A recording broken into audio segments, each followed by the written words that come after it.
Good day po sa inyong lahat. Welcome na naman po sa another episode ng ating vlog.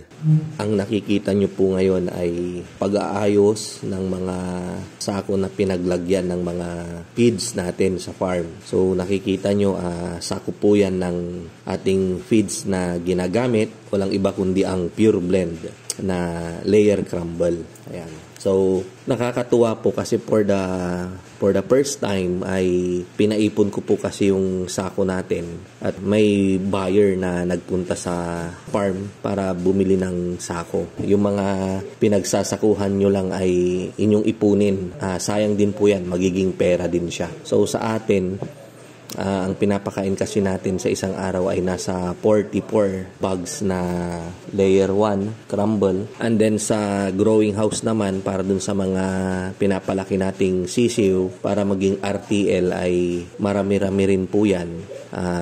Umaabot din po yan ng mga 50 na sako araw-araw kapag sila ay malalaki na.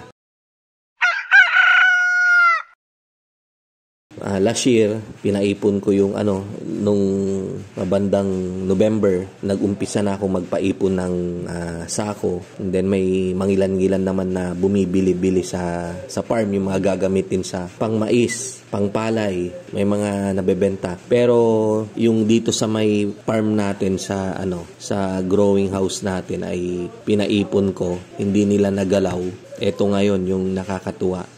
Nakabenta po tayo ng mahigit 60,000 pesos na worth ng pinagbentahan natin ng sako na mahigit 10,000. Nasa 6 pesos po kasi ang isa. So, more than 10,000 po yung kanilang binili. And then, yung mga butas, binili lang po nila ng tagpipiso. Dahan-dahan lang po kayo sa pagbubukas ng inyong mga sako ng feeds. Nang sa ganun na hindi po sila masira at mapakinabangan po natin, mabebenta pa natin to. Sayang din. Imagine, sa tagal ko na ring ay ngayon lang ako nakapagbenta ng ganun na minsanan, biglaan na may bumili 10,000. Ayan. So lahat pinaipon ko.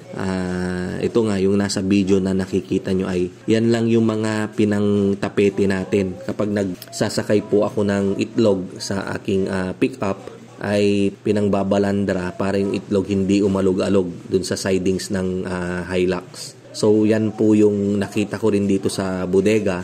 Yan po ay naka 600. Yan lang po yung yung pinangtatapete namin. Meron ding 600 na piraso yung naayos nila. So 3,600 din yan. So mabuti nakita ko at na-convert din sa pera.